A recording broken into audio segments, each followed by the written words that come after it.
Glória a Deus. Pega a sua Bíblia. Abra comigo lá no livro de segundo livro de Reis, capítulo 3, versículo 16. Segundo livro de Reis, capítulo 3, no versículo 16.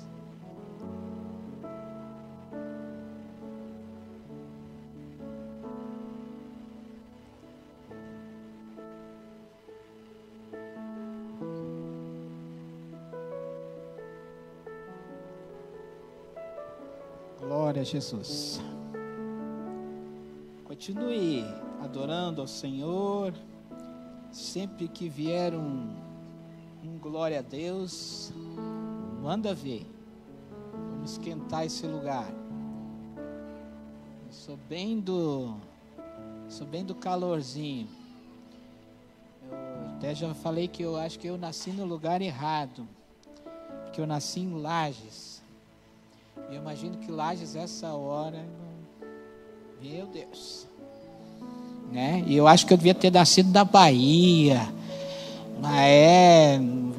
Pernambuco, esses lugares assim. Eu lembro que eu fui a Manaus anos atrás, em julho, nesse tempo agora, e ficamos numa casa que não tinha chuveiro elétrico, mas não precisava, 37, 38, 39 graus todo dia. Eu digo, glória a Deus, esse é o lugar. Estou no céu. Mas aqui não é fácil, é frio.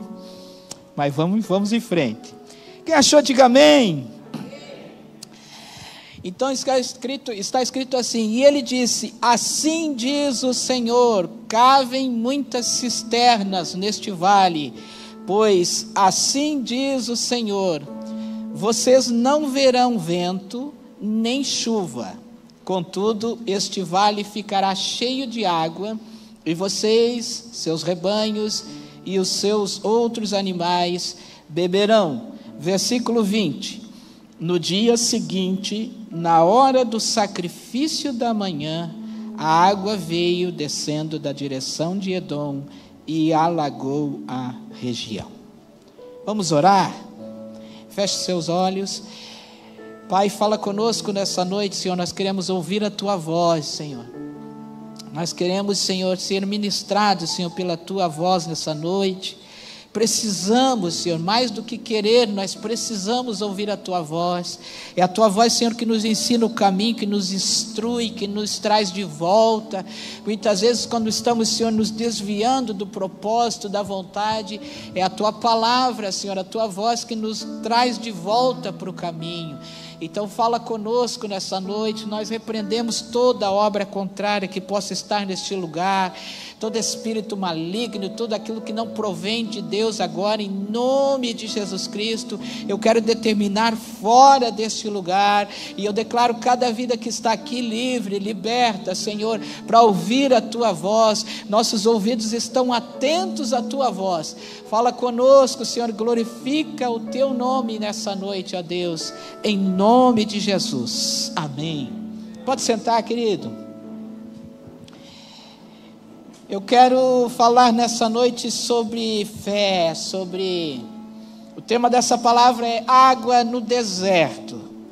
Mesmo contrário às circunstâncias, mesmo tudo dizendo que não, Deus, o nosso Deus, o Deus que nós servimos, é o Deus do impossível. Quantos acreditam nisso? Diga amém. Vou dar uma mexidinha com você para você esquentar um pouquinho. Então, nós servimos ao Deus do impossível, o Deus que pode todas as coisas, para Ele nada é impossível. E eu queria trazer nessa noite uma palavra de direcionamento para a igreja. Deus tem conduzido o meu ministério para isso. Tem uns pastores aqui na igreja que eles são bem do fogo, né? Eu também sou pentecostal, gosto do barulho, né? Mas tem uns pastores que são mais penteca do que eu. Mas Deus me deu um ministério de direcionamento. Eu gosto de ensinar a igreja e mostrar o caminho. E hoje, quando eu estava preparando essa palavra, o Senhor falava no meu coração que as nossas atitudes, queridos, elas vão determinar aonde que a gente vai chegar. As decisões que você toma hoje vão decidir aonde que você vai chegar. Eu vou dar um exemplo aqui muito prático. Se você, jovem que está aqui nessa noite, também pode ser um pouquinho mais de idade, eu terminei uma faculdade agora de teologia, com 53 anos.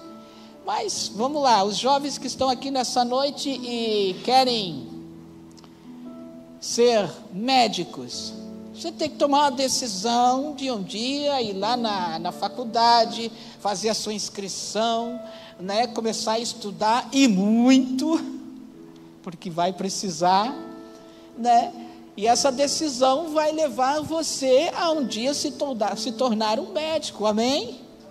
Então a nossa decisão, aquilo que a gente faz hoje, vai determinar o nosso futuro. E nessa passagem aqui, o contexto, vou falar um pouquinho do contexto do segundo livro de Reis, capítulo 3. Israel aqui está sendo governada por um homem chamado Jorão. Este homem Jorão, ele era filho de Acabe, um homem atribulado, um homem... Rapaz, eu não sei nem o que falar desse homem. Pensa num homem ruim, caba ruim. Além de tudo, ainda a mulher mandava nele. Nada contra as mulheres, tá? Irmãs, fiquem tranquilas, tá? Não vou ficar batendo em vocês.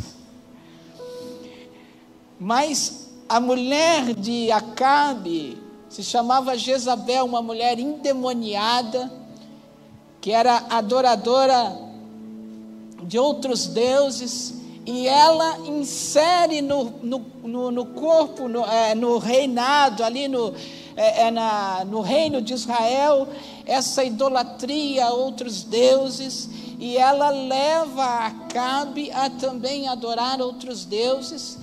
Mas um dia esse homem chamado Acabe vai para a guerra, e lá na guerra ele está lá escondido, porque, né,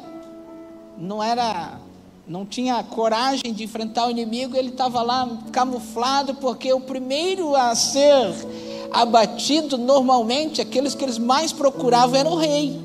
Então Acabe vai escondido para a guerra. A Bíblia diz que um dos soldados inimigos joga uma flecha despretensiosa, aquela flecha procura Acabe. Mesmo escondido, Deus, né, o achou, porque o que a nossa irmã que estava fazendo a oferta aqui falou é a mais pura verdade: aquilo que o homem semeia, certamente ele colherá. Aquela flecha não tinha endereço de Acabe, mas ela achou Acabe, Acabe morre, e esse aqui então, chega o tempo do filho de Acabe estar governando Israel, e ele então tem um inimigo, alguém que paga tributo a ele, e quando o pai dele morre, né, esse inimigo diz assim: quer saber, não vou mais pagar tributo para esse camarada, coisa nenhuma. Isso tudo está no texto, depois você lê João capítulo 3 todo, vai estar essa história toda lá. Mas vai dizer assim que esse rei diz assim: quer saber, não vou mais pagar nada para esse rapaz aí, esse cabo aí não presta para nada, não vou pagar nada para ele. Aí Jorão pega e vai até Josafá, que era um rei abençoado, um homem de Deus. Nesse tempo aqui Israel já estava dividido, 10 tribos e 2 tribos, né? O povo já tinha se dividido, já tinha havido uma divisão, e Josafá era rei de Judá. Aí Jorão vai para ele e diz assim: meu inimigo se levantou contra mim, você vai para a guerra comigo? Aí Josafá não consulta a Deus, não ora, não pergunta para Deus, e diz assim: vou contigo. Meu povo é o teu povo, meus cavalos são os teus cavalos, o meu exército é o teu exército, estamos juntos, faz uma aliança. A Bíblia diz que eles vão para a guerra, e lá no meio dessa caminhada, a Bíblia diz que falta água, e aí eles correm para Deus, porque imagina, no deserto sem água, soldados, animais, o desespero bate, aí eles se lembram de Deus. Pior é que tem muito crente que é assim. Quando o bicho está pegando, aí eu vou para a igreja. Aí eu lembro de ir para a igreja. Aí eu lembro de correr para Deus. Mas antes de tomar as decisões, eu não consultei a Deus. Eu não orei, eu não vigiei, eu não fui para os pés do Senhor. E aí lá na frente dá problema, mas antes eu não consultei a Deus. Aí agora eu quero que Deus resolva o meu problema. E eu fico imaginando Deus dizendo lá do céu, olhando e dizendo assim: rapaz, você se livre de eu não te mandar um raio e te fulminar agora, porque para fazer besteira tu não me consultou. Agora, quer que eu resolva o problema. Eu fico imaginando Deus olhando assim, dizendo: mas tu é picareta mesmo. Agora tu vem. Essa é a situação desse homem aqui. Mas o texto que nós lemos vai dizer que Deus mudou essa história, mudou essa situação. Deus mandou água, Deus deu uma palavra para esse homem, para esse povo. Ele diz assim, vou ler de novo o texto que nós lemos, o versículo 16: assim diz o Senhor, cavem muitas cisternas neste vale, pois assim diz o Senhor, vocês não verão vento, nem chuva, contudo este vale ficará cheio de água, e vocês e seus rebanhos e os outros animais beberão. Ninguém vai morrer de sede. Deus foi misericordioso, e eu vou falar sobre isso, como é que essa história mudou, mas eu queria antes falar algumas coisas que esse povo fez, e por isso chegou nessa situação. Porque eu quero ensinar você nessa noite a não fazer besteira. Posso ouvir um amém? Amém. Vamos lá então, versículo 1 comigo. 2 Reis capítulo 3, versículo 1. Vai lá. Jorão, filho de Acabe, tornou-se rei de Israel e em Samaria no 18º ano de Josafá, rei de Judá. E reinou 12 anos e governou. A primeira coisa que você precisa entender, quem precisa governar a sua vida é Deus. Sabe por que o povo chegou nessa situação? Porque no governo desse povo estava um homem que não temia a Deus, que não tinha vida com Deus, que não andava com Deus, que não era governado por Deus. Tem um versículo que crente gosta muito de usar, Gálatas 2:20, que diz assim, fui crucificado com Cristo, assim já não sou mais eu quem vive, mas Cristo vive em mim. Quantos já disseram esse versículo? Se você não disse, pelo menos você já cantou aquela música do Fernandinho: já estou crucificado com Cristo, agora vivo não mais. A gente mente cantando. Alguém que está crucificado não tem mais governo sobre a sua vida. Vou dar uma torcidinha a mais. Quem está crucificado não fica magoado. Quem está morto, você já viu morto magoado? Você já viu alguém estar morto e dizer assim: ai, estou magoado? Não, ele está morto. Ele não tem mais querer, ele não tem mais desejo, ele não tem mais para onde ir, ele vai agora para onde Deus determinou que ele vai, porque agora ele está morto. Quem está crucificado com Cristo é dessa forma, é Deus que determina, é Deus que governa, é Deus que diz para onde que ele vai, o que ele vai fazer. Precisa ser assim. Esse povo chega nessa situação porque o governo desse povo estava nas mãos de um homem que não tinha vida com Deus. A sua vida é governada por quem? Quem é o Senhor da sua vida? Quando você vai tomar uma decisão, você consulta Ele.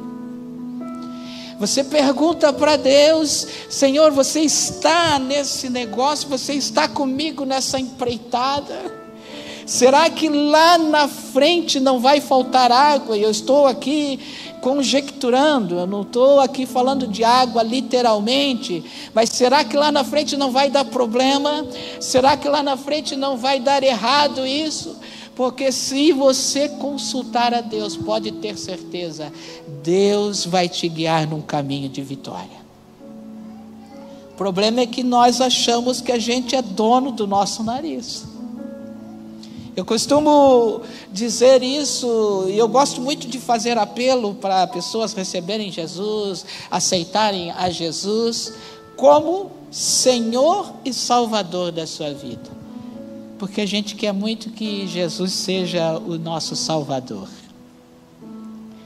Mas para Ele ser o nosso Salvador, Ele precisa ser o nosso Senhor. Antes de ser o nosso Salvador, Ele é o nosso Senhor. Aquele que quiser vir após mim, negue-se a si mesmo, tome a sua cruz e me siga. E é interessante que esse versículo diz assim: tome a cada dia a sua cruz. Eu falava aqui com os homens na sexta-feira. Todo dia eu preciso tomar a decisão de seguir a Jesus. Eu lembro de uma canção que cantava Thales Roberto, que ele dizia assim: mas todo dia o pecado vem e me chama. Todo dia vem as tentações. Todo dia o pecado vem. E aí vem a frase que enche o meu coração. Ele diz: mas eu escolho Deus. Amanhã de manhã você vai precisar escolher Deus, porque você vai para aquele trabalho, aquele atribulado vai te incomodar. E você vai precisar escolher Deus. Eu não vou sair do prumo, eu vou ficar com Deus, porque eu estou crucificado.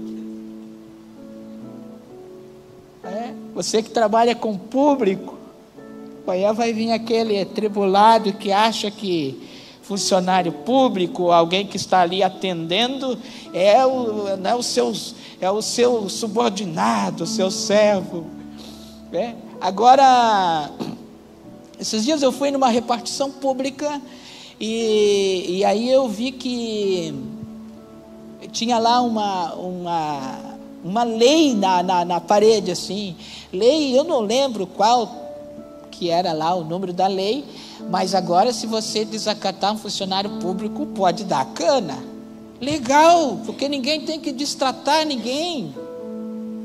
Se a gente achar que funcionário público, esses caras não trabalham. Não, a gente não está... O crente tem que... Eu falava para os homens aqui na sexta-feira: irmão, todas as decisões suas você tem que se perguntar: o que Jesus faria em meu lugar? Qual seria a decisão de Jesus nessa situação? O que Jesus falaria? É fácil isso, pastor? Não, muito difícil. Eu tenho tentado me policiar todo dia, que às vezes dá vontade, irmão. Tem uns que eu fico pensando: Jesus, a prova é muito grande, meu Deus. 1 Coríntios 10:13. Não está aqui no meu esboço. Coloca ela para mim, 1 Coríntios 10:13. Deixa eu ver se é esse endereço. Esse mesmo. A cabeça está funcionando ainda. Não sobreveio a vocês tentação que não fosse comum aos homens. Tem uma versão que diz assim: não sobreveio sobre vós tentação que não fosse humana. Mas Deus é fiel e não permitirá que vocês sejam tentados além do que pode suportar. Para de usar essa desculpa: é que não deu para aguentar, eu não consegui suportar. Está ali, você pode. Não sobreveio sobre você, Daniel, tentação que não fosse humana. Tudo que vem para você, você consegue suportar. Então o crente precisa parar com esse negócio: é que eu não resisti. Não sobreveio. E Deus é tão bom, irmão, que o complemento do versículo diz assim: não sobreveio sobre vós tentação que não fosse humana, mas fiel é Deus, que não permitirá que vocês sejam tentados além do que podem suportar. Pelo contrário, juntamente com a tentação, proverá o livramento para que vocês possam suportar. Ou seja, Deus permite que você seja tentado, mas junto com a tentação Ele já coloca uma porta de escape para você. É como se Deus colocasse você dentro de uma casa e tem ali algo que você é tentado, mas Ele é como se Ele dissesse, porque Deus é tão bom que Ele diz assim, ó, só que assim, ó, o Daniel, me permita usar o teu exemplo, Daniel. O Daniel, mas tem uma porta lá, você pode escapar. Ele é a porta. Tem uma saída, tem um escape. Então nós precisamos parar com esse negócio. É que eu não consegui suportar, é que não tem jeito. A carne é fraca, e é verdade, a carne é fraca, mas o espírito é forte. Mas o problema é que a gente não alimenta o espírito.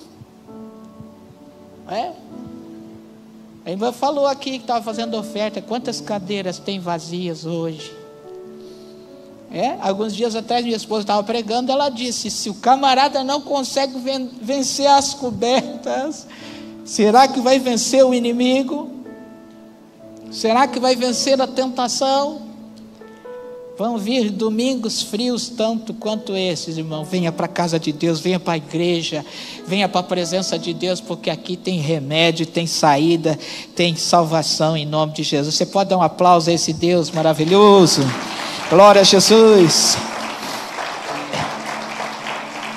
Então, primeiro, Israel era governada por alguém que não servia a Deus. Versículo 2, vai lá comigo. Versículo 2 diz assim, versículo 2, e fez o que o Senhor reprova. Preste bem atenção nesse versículo aqui, Ele fez o que o Senhor reprova, ou seja, ele deu uma ajeitadinha, mas não, como seu pai e sua mãe, pois derrubou a coluna sagrada de Baal que seu pai havia feito. No entanto, persistiu nos pecados de Jeroboão, filho de Nebate, que levaram Israel a cometer, e deles não se afastou. Então olha aqui para mim. Segundo, Jorão servia a Deus pela metade. Obedecer pela metade é o mesmo que desobedecer. Ele deu uma ajeitadinha. Sabe aquele crente que dá uma ajeitadinha assim para dizer assim, pastor, está tudo certo, mas tá, lá na empresa ele é um atribulado, ele briga com todo mundo, arruma encrenca com todo mundo, mas quando chega na igreja ele levanta a mão e glória a Deus, e amém, e pula, e salta, e rodopia, mas é um picareta, é Jorão. Deu uma arrumadinha, deu uma consertada aqui, ali, algumas coisinhas, mas tinha aqueles pecadozinhos de estimação que ele falou, não, esses aqui eu gosto tanto, esse aqui eu não posso deixar, esse aqui deixa aqui comigo. Vou ler de novo, e fez o que o Senhor reprova, mas não como seu pai e sua mãe, pois derrubou a coluna sagrada de Baal, Ele pegou, foi lá na coluna de Baal, falou, não, vamos derrubar isso aqui, tá certo, Não, tem que adorar a Deus, vamos derrubar essa coluna. Foi lá, derrubou a coluna sagrada de Baal, que seu pai havia feito. No entanto, persistiu nos pecados de Jeroboão, seu filho, Nebate, levar a Israel a cometer, e deles não se afastou. Era aquele crente assim, uma frase que eu ouço tanto, nada a ver. Pastor, isso aí nada a ver. Pastor, o que tem a ver isso aí? Isso aí, onde que está? Sabe, a frase a frase do crente que quer pecar. Tá, mas qual é a base bíblica? Onde é que tem um versículo? Eles querem que tenha um versículo escrito assim, não farás isso. Não é verdade? Eles querem que a gente tem que provar para ele que ele não pode pecar.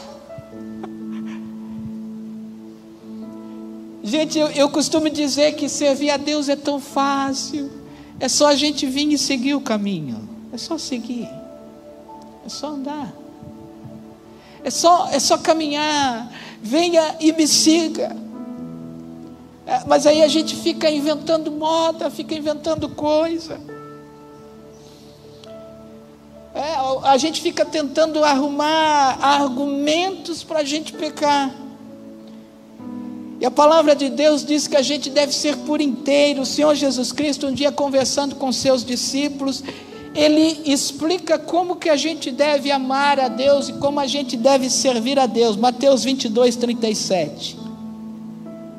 Ame o Senhor teu Deus de todo o teu coração, de toda a tua alma, de todo o teu entendimento e de todas as tuas forças. Não é pela metade, é sem reservas. Sabe, é gastar sua força na casa de Deus, no reino de Deus. Irmãos, o que eu vou falar agora não é para me engrandecer, é para servir de exemplo. Tem 30 anos, pelo menos, que eu sou músico na casa de Deus. Eu não tenho final de semana. Os irmãos vivem me convidando. Pastor, vamos no aniversário. Eu falo, posso, eu tenho que tocar lá nos jovens. Sábado, 3 horas da tarde eu estou aqui. E saio daqui 11 horas da noite. Domingo, às vezes 4, às vezes 5:30 nós estamos aqui. Passar de novo as músicas para ficar bonito. Porque para Deus tem que ser o melhor. Vamos para casa. Domingo à noite. Segunda-feira, amanhã de manhã, 7:30 eu estou aqui, com o rodo na mão, porque é de todo o coração, é com toda a minha força, é para Ele. Irmão, e se não for assim, Ele não aceita. Cada um na sua função. Não estou dizendo que você vem aqui passar rodo na igreja, não, essa é a minha função, deixa comigo. Deixa que a gente vem aqui, lê para o banheiro, faz, eu, irmão Luiz Sávio, irmã Marcinha, tem um povo aí, uma galera abençoada. Mas o que eu estou dizendo? Não guarde a sua força, não economize força para Deus, porque Ele não economizou quando se tratou da tua pessoa. Ele deu tudo o que Ele tinha, Ele deu o seu filho para morrer por você. Ele deu a sua própria vida. Irmãos, eu essa tarde, a noite passada, nós saímos daqui ontem, 9 horas da noite, 10 horas, fui para casa, e cheguei em casa, estava o Benício na nossa cama, e aí ele e a Bonita, Aí ele, vem pai, vem, deita aqui com nós, pai, deita. Aí eu deitei, beijei, abracei. Porque a Vitória já está grande, Daí eu e a Vitória, nós temos o mesmo temperamento fleumático. Eu tenho vergonha dela, ela tem vergonha de mim, está tudo certo. Mas o Benício não, eu abraço, beijo, Aí, mas cada vez que eu estou ali, naquele tempo com o Benício, eu fico pensando, meu Deus, como Deus me amou. Porque eu não dava ele por ninguém, eu não dou ele por ninguém, por nada. Não dou. Aí Deus deu o seu filho para morrer por mim, e eu fico negando a minha força para Deus. Deus deu a vida dele, porque o filho é a vida. Eu morro por aquele pequenininho, eu morro pela Vitória também, tá bom, Vitória? Filha linda, amo. Morro pelos dois, eu morro. Aí Deus deu o filho dele para morrer por mim e por você. Aí o crente fica dizendo assim, não vou hoje. Vem para a igreja, vem adorar o Senhor. Porque Ele deu tudo que Ele tinha por mim e por você. A nossa função é darmos tudo que Ele tinha, que nós temos para Ele também. Terceira coisa que esse povo faz errado, e aí eu vou passar um pouquinho aqui para esse homem chamado Josafá. Está ali no versículo 7. Eu vou continuar a leitura para você entender o contexto. Versículo 4 diz assim: ora, Messa, rei de Moabe, tinha muitos rebanhos e pagava com tributo ao rei de Israel 100.000 cordeiros e a lã de 100.000 carneiros. Mas depois que Acabe morreu, o rei de Moabe rebelou-se contra o rei de Israel. Então, naquela ocasião, o rei Jorão partiu de Samaria e mobilizou todo Israel. Também enviou esta mensagem a Josafá, rei de Judá: ó rei de Moabe, rebelou-se contra mim. Ó rei, o rei de Moabe se rebelou contra mim. Irás acompanhar-me nessa luta contra Moabe? Ele devia ter escrito não existe essa palavra, ter escrito. Corta da filmagem, pelo amor de Deus. Ele devia ter escrito assim, ó: Josafá, eu fiz besteira, não consultei a Deus, fiz um monte de bobagem, agora você me ajuda. Aí ele vai cheio de palavrinha bonita, porque tem crente que é terrível, ele faz um monte de besteira, não consulta a Deus, depois vem: você ora para mim, o bicho está pegando para o meu lado. Foi o que Jorão fez. Ele diz assim, ele vai para Josafá, que era um homem de Deus, mas não vigiou, né? Ele enviou a mensagem a Josafá, rei de Judá, e disse: o rei de Moabe se rebelou contra mim, você vai comigo nessa guerra? Ele diz assim: aquele povo se levantou contra mim, nós somos irmãos, me ajuda. Versículo 8, e ele respondeu, olha só, ainda no versículo 7, e ele respondeu: sim, eu irei, serei teu aliado, os meus soldados e os teus, os meus cavalos e os teus serão um só exército. A terceira coisa que esse povo faz errado: esse povo faz aliança com quem não teme ao Senhor. Josafá faz uma aliança com quem não teme ao Senhor. Cuidado com as alianças, querido. As alianças vão determinar o nosso futuro. A grande maioria que está aqui, quem é casado aqui? Você fez uma aliança com alguém um dia, não mudou a tua vida? Mudou totalmente. Eu costumo brincar num encontro que a gente faz aí, e quando eu começo a falar desse encontro, o pessoal já começa: pastor, não pode falar, não vou falar nada, tá? Fique tranquilo.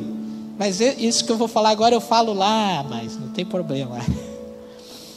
Que eu, irmãos, quando eu era solteiro, eu até eu me arrumava, dava o meu jeito e andava sempre prontinho. Porque a lata não ajudava muito, então se eu andasse estragado, irmão, eu não conseguia nada. Então, já que a lata não ajudava, eu dava uma repaginada, andava nos trinques, perfumado e tal, e consegui. Glória a Deus. Dá um glória a Deus aí, irmão.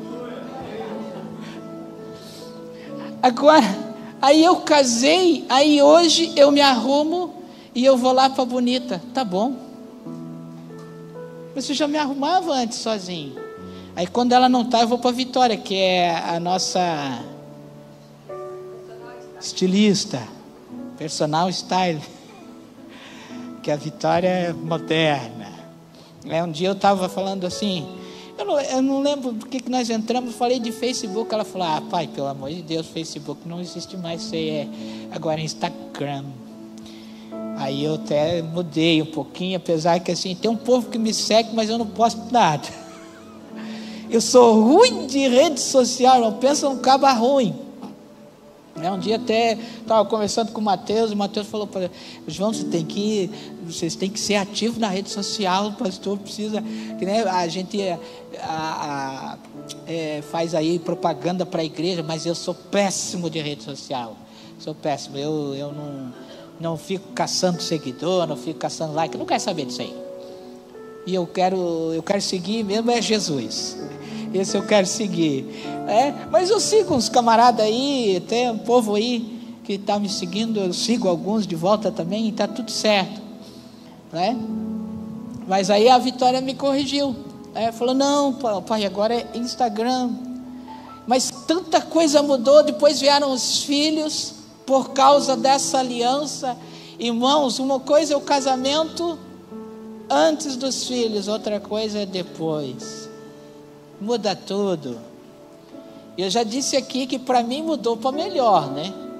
Eu já falei aqui que o nascimento da Vitória para mim foi libertador. Porque eu sempre fui bem tranquilão, eu ficava ali tocando, quando terminava o culto, estava terminando o culto, eu só pensava assim, meu, glória a Deus, vamos para casa agora. Aí, quando menos eu esperava, chegava aquela vozinha, o pessoal convidou nós para ir para tal lugar. Eu, meu Deus do céu. Que eu sempre fui caseiro, queria ir para casa, mas bonita, irmãos. Você que é festeiro, só chega junto.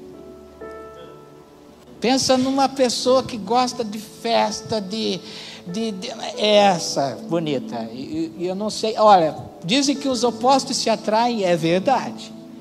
Porque meu Deus do céu, era uma luta cada vez que terminava o grupo de jovens. Vamos na casa do Cebola. A casa do Cebola era mais frequentada. O Imerso também está indo lá. Meu Deus, a sina não termina nunca, né, Marciane? O pessoal tomou conta lá agora então. Nós ia para lá. Aí a Vitória nasceu. Aí eu falei, glória a Deus, que daí terminava o culto. Eu falava, bom, temos que ir para casa, porque, meu Deus, pequenininha, não podemos levar assim, vamos para casa. Aí ela contrariada, vamos para casa. Eu só ia dando, eu ia dirigindo e dando glória a Deus. Vou passando pela prova dando glória. Mas tudo muda. Eu fiz esse rodeio todo para te dizer, cuidado com as alianças que você faz.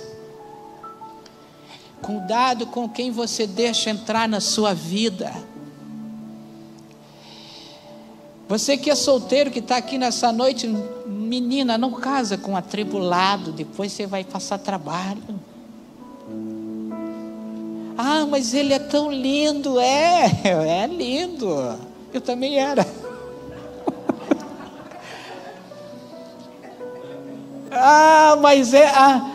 O garoto, mas ela é um violão, tudo desafinado, tudo desafinada. Meu Deus do céu, traz para a igreja que a rapaziada aqui nós afinamos. E aí depois você casa. Mas cuidado com as alianças. As alianças, eu anotei aqui, quem está anotando, se você quiser anotar, isso aqui é muito interessante. Uma frase que Deus me deu nessa tarde: a aliança tem o poder de mudar o nosso destino. E é verdade. Está lá Jonas, e Deus vem para Jonas e diz assim: Jonas, eu quero que você vá para Nínive pregar. E Jonas diz assim: eu vou para Nínive? Vou nada. Eu vou lá pregar. Olha só, crente, a gente não pode ser assim. Jonas falou assim: eu sei que eu vou lá pregar. Olha como é que pode. Eu vou lá pregar e esse povo vai se converter. Não vou lá pregar, não. Se eu for lá pregar, eles vão se converter. Então, quer saber? Eu não vou lá. Aí ele pega, compra uma passagem, entra num barquinho, e vai para uma outra localização totalmente fora daquilo que Deus tinha determinado. O barco que ele está começa a ir a pique. Sabe por quê? Porque ele estava fora do propósito. Agora o general, o comandante daquele navio, daquela embarcação, ele não tinha nada a ver com Jonas. Ele não tinha nada a ver com a desobediência de Jonas, mas porque ele permitiu que Jonas entrasse no barco dele, o barco dele estava afundando. Quando você permite que alguém que não tem vida com Deus entre na sua vida, seu barco pode ir a pique. Você está entendendo a mensagem? Então Josafá diz assim: eu não só vou para a guerra contigo, mas os meus soldados serão os teus soldados, o meu povo será o teu povo, nós vamos fazer uma aliança. Olha o que ele diz, eu vou ler de novo aqui, capítulo 3, versículo 7. Também enviou a mensagem ao rei Josafá de Judá, e disse: o rei de Moabe rebelou-se contra mim, irás acompanhar-me nessa luta contra Moabe? E ele respondeu: sim, eu irei, serei teu aliado. Isso é muito forte, irmãos. Serei teu aliado. Eu vou estar contigo nessa guerra, eu vou estar contigo nessa batalha. Josafá não ora, não pergunta para Deus, não consulta a Deus. Deus, será que eu devo entrar nessa guerra? Irmão, olha aqui para mim, ó. Pare de comprar a briga que não é tua. Ah, mas ele é meu amigo. Nós estamos acompanhando aí, quem acompanha a mídia sabe o que está acontecendo aí no meio evangélico, no meio cristão. Pessoas lindas, pessoas maravilhosas, mas fica comprando briga. Irmãos, uma vez eu estava querendo ajudar uma pessoa, e Deus falou audivelmente no meu coração assim, ó: pare de ajudar aquele que eu estou querendo dar uma surra. Às vezes Deus está querendo corrigir, e a gente fica lá: não, vou te ajudar. Deus está querendo ensinar ele. Deus colocou ele no deserto para ensinar. Deuteronômio 8, vai lá comigo, marca aqui, porque nós vamos voltar. Deuteronômio 8, o Senhor me fez lembrar agora desse texto. Esse texto é muito claro, ele é muito didático, ele é muito explicativo. Deuteronômio capítulo 8, diz assim, versículo 1: tenham cuidado de obedecer toda a lei que hoje eu lhe ordeno, para que vocês vivam e multipliquem-se e tomem a terra que o Senhor te prometeu em juramento aos seus pais. Lembrem-se de como o Senhor, o seu Deus, os conduziu por todo o caminho no deserto durante esses 40 anos, para humilhá-los e pô-los à prova, a fim de conhecer as suas intenções, se iriam obedecer os seus mandamentos ou não. Eu gosto de uma outra versão que diz assim, que Deus conduziu o povo ao deserto para ver o que estava no seu coração. Muitas vezes Deus permite você ir passar pelo deserto, pela prova, para ver o que está no seu coração, para ver se você vai murmurar, para ver se você vai continuar firme, para ver se você vai continuar no propósito. Deus permite. O texto é muito claro, né? Lembre-se, versículo 2, lembre-se de como o Senhor, o seu Deus, os conduziu por todo o caminho no deserto, durante esses 40 anos, para humilhá-los. Olha só, Deus levou eles para o deserto para humilhar. Você já pensou nisso? A gente fica pensando, meu Deus, que Deus ruim. Levou o povo no deserto para humilhar o povo. Foi para isso, Daniel, para o deserto para humilhar. Levou para humilhá-los e pô-los à prova, a fim de conhecer as suas intenções, se iriam obedecer os seus mandamentos ou não. Irmão, Deus te coloca à prova para ver o que está no teu coração.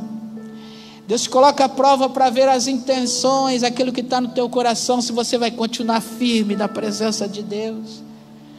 Então, cuidado, né? Cuidado com as alianças que você faz, cuidado com as pessoas que você caminha. Você sabia que até Jesus fez isso? Até Jesus, já falei isso aqui várias vezes. Jesus um dia caminhando, pregando, falando do evangelho, chega Jairo para ele. Vou correr aqui na história. Jairo diz: Senhor, a minha filha está horrivelmente doente, está à morte, vai lá na minha casa, ora pela minha filha, eu sei que ela vai ser curada. Aí Jesus diz: eu vou embora. Vai a multidão com ele, não vai só Jesus, mas vai toda a multidão com Jesus. E eles vão caminhando para a casa de Jairo. No meio do caminho chega a mulher do fluxo de sangue. Jesus cura a mulher do fluxo de sangue. Mas o que me chama a atenção é que quando eles chegam perto da casa de Jairo, Jesus diz assim: agora vocês ficam aqui, vem comigo, Pedro, Tiago e João. Nem os 12 Jesus levou, só levou 3, vem comigo, Pedro, Tiago e João. Pergunta para mim, quem é que subia ao monte com Jesus, quando Jesus dizia, vou orar? Pedro. Ande com gente de oração, ande com gente que tem compromisso com Deus.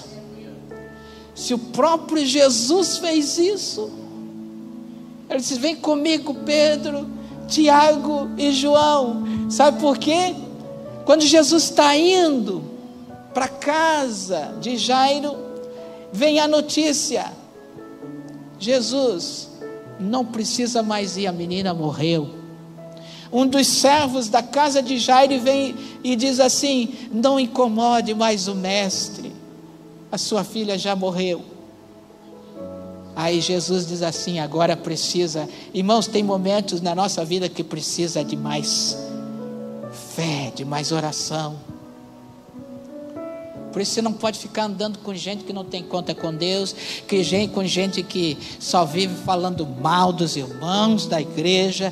Ande com gente de oração, com gente que teme a Deus, que tem vida no altar, porque as alianças vão mudar o seu futuro.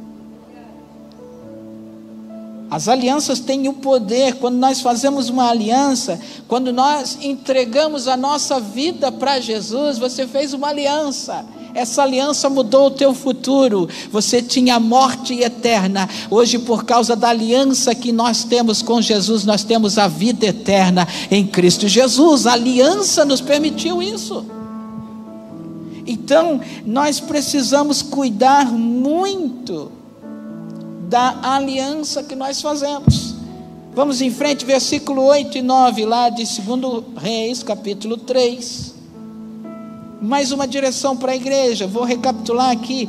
Primeiro, Israel era governada por alguém que não era o Senhor. Segundo, Jorão servia ao Senhor pela metade. Deus não aceita isso. Aí Josafá faz uma aliança com quem não teme ao Senhor. E o quarto motivo que fez esse povo chegar a essa situação de estar no deserto sem água, está ali no versículo 8, versículo 9, quando diz assim, e perguntou, por qual caminho atacaremos? Respondeu Jorão, o atribulado, aquele que não tinha vida com Deus, pelo deserto de Edom. Então o rei de Israel partiu com os reis de Judá e de Edom, e depois de uma marcha de 7 dias, já havia acabado a água para os homens e para os animais. O quarto motivo pelo qual esse povo chegou nessa situação, é porque Josafá aqui permite que alguém que não tem vida com Deus lhe direcione. Irmão, quem que tem que dar direção para a sua vida? Primeiro é a palavra de Deus. Mas ele é meu amigo, é que meu amigo me aconselhou a isso. Meu melhor amigo é o Espírito Santo. Aí Josafá diz assim, por onde que a gente vai? Aí Jorão diz, vamos pelo deserto. Não ora, mais uma vez, não ora, não pergunta para Deus, não consulta Deus, não, simplesmente, vamos pelo deserto, vai ser legal, a gente vai ver ali uns cactos, não sei o que tem no deserto, não tem nada. Deserto é lugar de prova, de luta. E ele diz, vamos para o deserto. E simplesmente Josafá diz, então bora, nós temos uma aliança. Irmão, cuidado com quem tem direcionado a sua vida. Irmão, cuidado, mais uma coisa aqui, cuidado com quem você tem exposto a sua vida. Eu lembro da sunamita, ela deixa o seu filho morto em casa. e vai atrás do profeta, porque ela sabia, o profeta tem uma palavra de vitória para mim. O profeta tem uma palavra de bênção para a minha vida. Eu sei que o profeta vai me direcionar. Aí a Bíblia diz que ela está caminhando e o profeta vê ela de longe e diz ao seu servo, diz assim, ó, vai e pergunta para a sunamita o que ela quer. Eu vejo que ela está atribulada. E é interessante que mesmo aquele jovem servindo o profeta, quando ele chega para conversar com a sunamita, ele diz assim, sunamita, como vai? Como está? Ela diz, vai tudo bem. O filho estava morto em casa, mas ela diz, está tudo bem.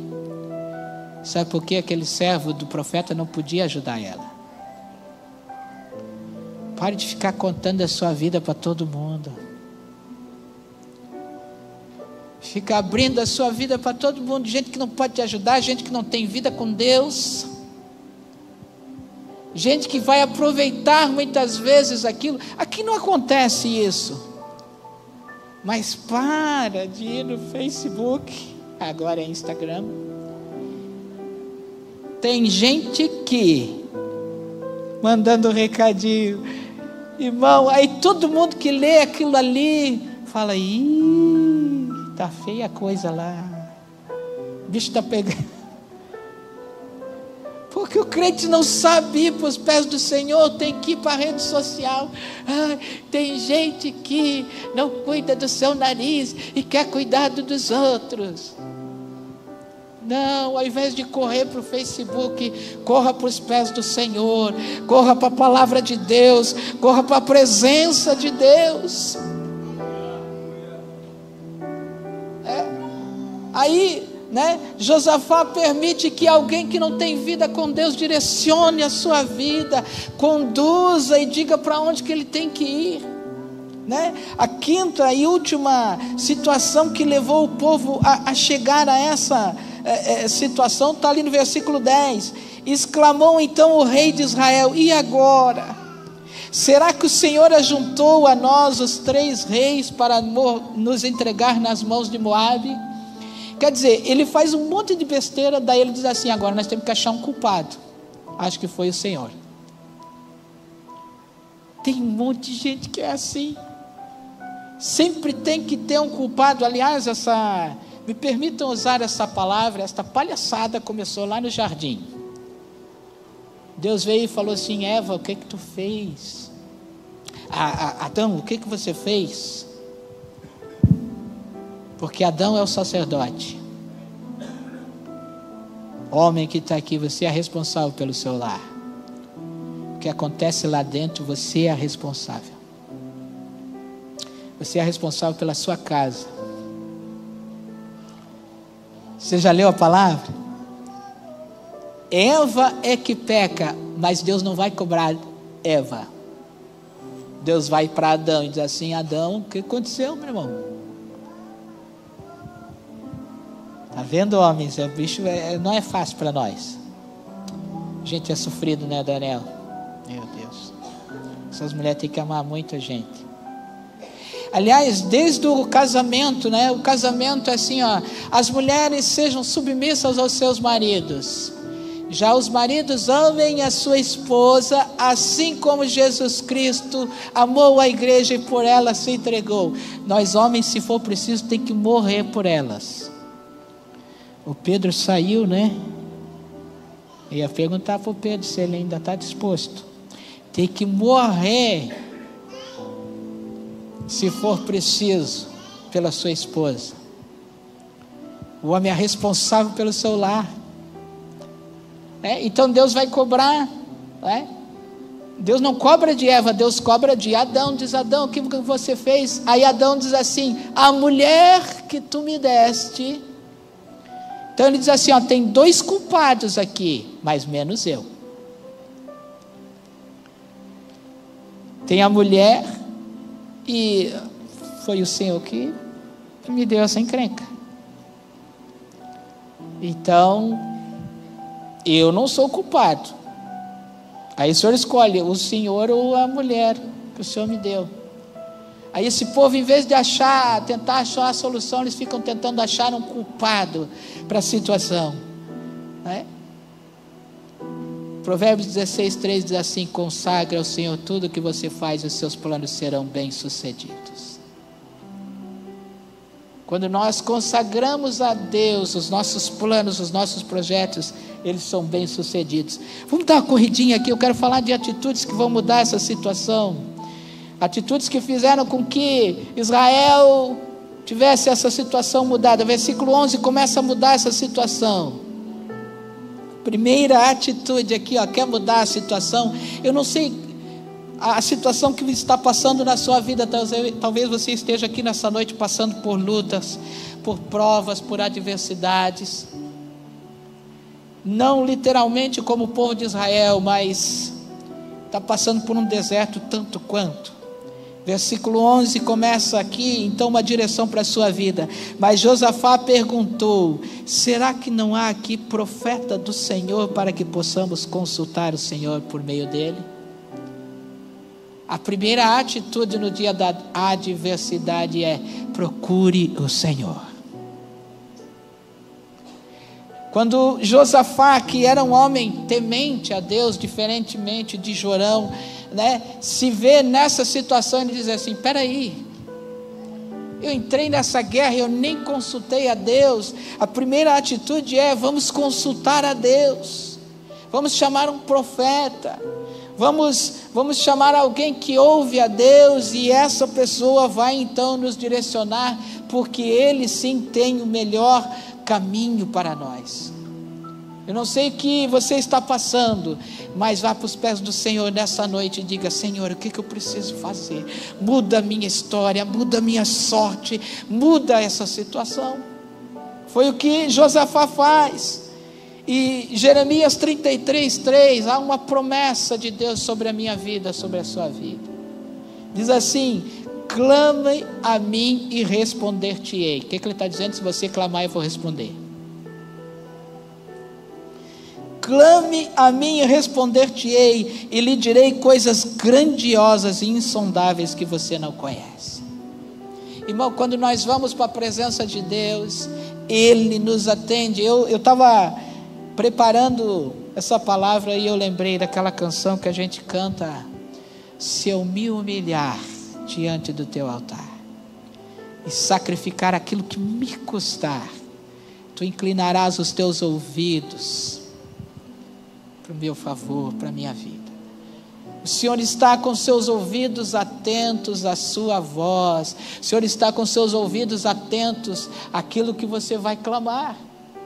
Eu não está aqui no meu esboço, mas eu quero que você abra comigo lá em 2 Crônicas, capítulo 7.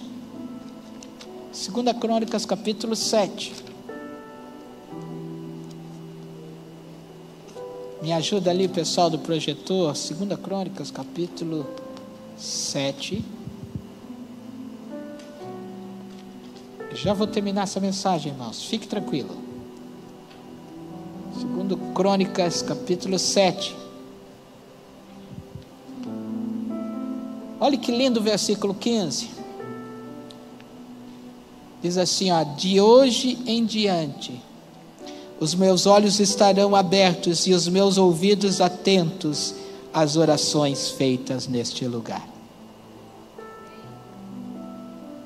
Mas o versículo 14 é aquele famoso que diz assim: se o meu povo que se chama pelo meu nome se humilhar, orar e buscar a minha face e se converter dos seus maus caminhos, então eu ouvirei do céu, perdoarei os seus pecados e sararei a sua terra. E aí, no versículo 15 ele diz: se vocês fizerem isso, ele diz, a partir de hoje, os meus ouvidos estarão atentos à voz e às orações que se ouvirem nesse lugar. Que esta palavra, que o versículo 15 seja verdade nessa igreja, que a oração que é feita nesse lugar chegue até o trono da graça de Deus e Ele nos ouça e nos atenda, em nome de Jesus. Mas é necessário que o versículo 14 se cumpra. É necessário se humilhar, orar e se converter dos maus caminhos. Então ele vai ouvir, né? Então eles foram buscar a Deus. Segundo, versículo 12, vai lá comigo. 3:12, 2 Reis 3:12. Os versículos que eu falar fora do 2 Reis, fique tranquilo, o pessoal vai nos ajudar aqui. Tá? Não saia daqui de 2 Reis capítulo 3. Josafá prosseguiu: a palavra do Senhor está com ele. Então o rei de Israel, Josafá, e o rei de Edom foram falar com ele. Eliseu disse ao rei de Israel: nada tenho que ver com você, vá consultar os profetas de seu pai e de sua mãe. Mas o rei de Israel, né, o que só fazia besteira, insistiu: não, pois foi o Senhor que nos ajuntou 3 reis para nos entregar das mãos de Moabe. Olha, o camarada continua nessa. Falou: não, eu não fiz besteira, foi Deus que nos trouxe para cá. Aí versículo 14, isso aqui é profeta, irmão. Porque, irmãos, eu fico meio desconfiado às vezes desses profetas que vem. Eis que te digo, Deus vai te entregar uma chave. Olha aqui esse profeta, ó. Então Eliseu disse: juro pelo nome do Senhor dos Exércitos a quem sirvo, que se não fosse por respeito a Josafá, olha a importância de andar com gente que tem testemunho. Eu juro pelo nome do Senhor dos Exércitos a quem sirvo, que se não fosse por respeito a Josafá, rei de Judá, eu não olharia para você, nem mesmo lhe daria atenção. Você está vendo? Ande com gente de testemunho, ande com gente que tem vida no altar. Esse homem aqui, ele foi salvo, como diz o ditado, salvo pelo gongo. Deus atendeu a oração dele porque ele andava com gente crente, com gente fiel.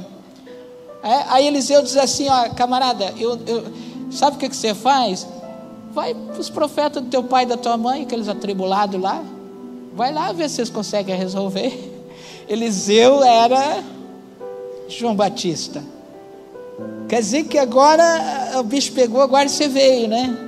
Agora vai consultar os profetas do teu pai, da tua mãe. Aí ele diz: não, aquela ladainha, aquela choradeira, né? Então a importância de andar com pessoas que têm um testemunho, porque Josafá estava presente, o profeta atendeu aquele clamor daquele homem. Terceira direção: mesmo em meio ao deserto, queridos, nunca pare de adorar. Versículo 15 está ali, ó. Isso aqui me chama muita atenção, porque o profeta, os músicos já podem vir para cá, já podem vir, queridos. O profeta é chamado para resolver um problema, estava faltando água. Aí quando o profeta atende eles dizem assim: olha, nós estamos precisando de água. O texto não diz isso, mas com certeza eles chegam para o profeta e dizem: olha, profeta, nós estamos caminhando há vários dias e acabou a água, e agora nós precisamos que o Senhor resolva isso. Aí o profeta diz assim: ó, quer saber? Chama o pessoal do louvor e vamos cantar. Vamos cantar. Eu penso que alguns disseram assim: ô Eliseu, a gente não quer cantar, a gente quer água. Como diz o irmão Daniel, às vezes ele vem falar comigo ali alguma coisa e eu fico rindo porque pensa num caba que fica fazendo a gente rir. Aí ele leva água para mim ali e fala assim: pastor, suco do samai para molhar as palavras. O pastor vai pregar, está aqui um suquinho do samai para molhar as palavras. Eu penso que esse povo dizia assim: tá, nós vamos cantar com a garganta seca. Olha aqui para mim, às vezes Deus manda você fazer coisas que você não entende. Olha aqui para mim, só obedeça. Só obedeça. Eles vão para Eliseu e diz assim: Eliseu, está faltando água. E Eliseu diz assim: ora, pois, chamai um tangedor.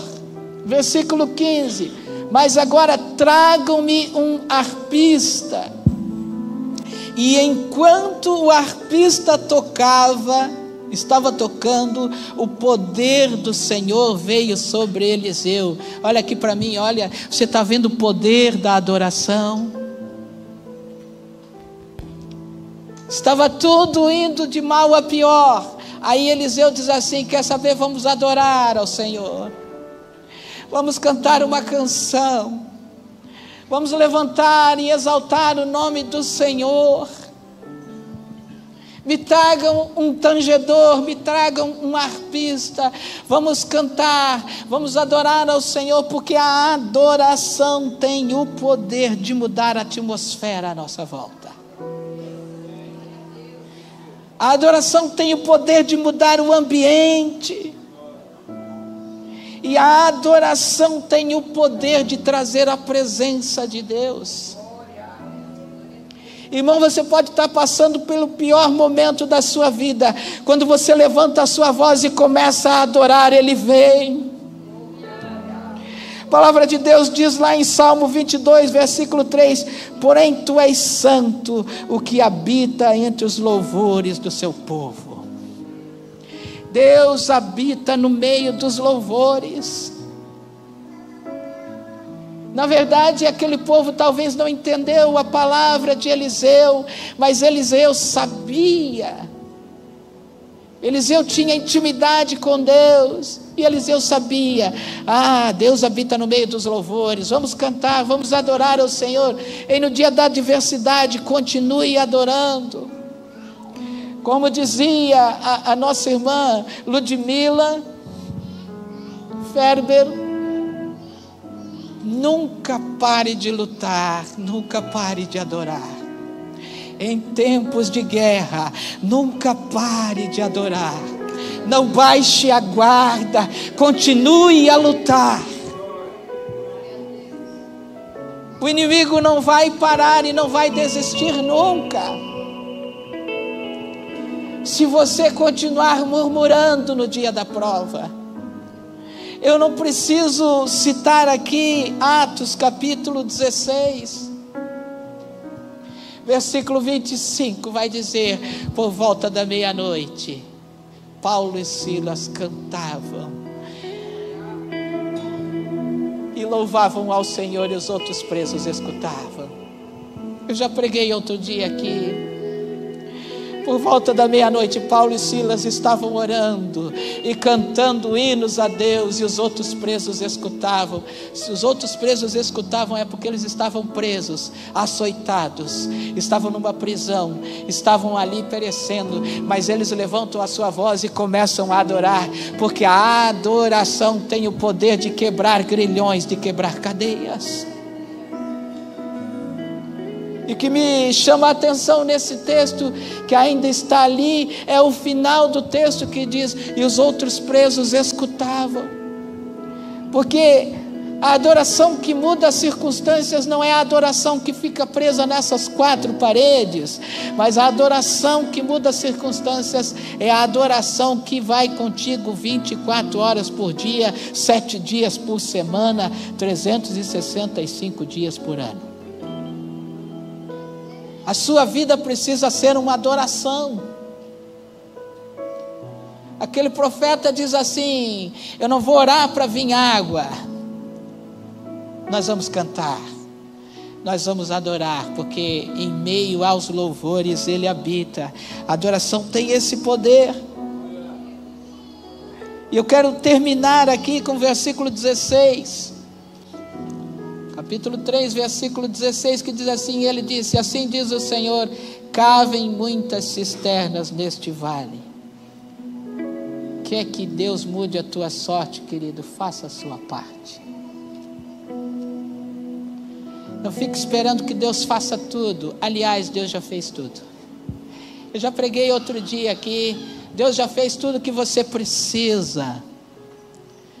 Tudo que você precisava, Ele já fez.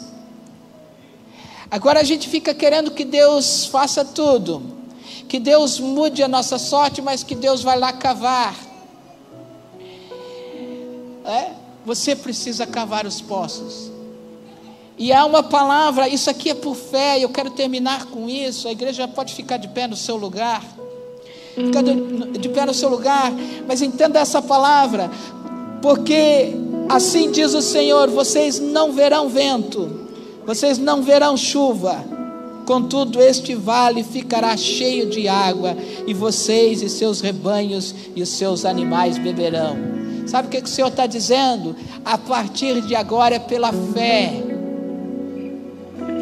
Se você ler o contexto, preste atenção aqui, ó. Se você ler o contexto desse versículo aqui, a continuação desse texto vai dizer que o vale todo se encheu de água. Agora, como é que o vale se encheu de água se não choveu?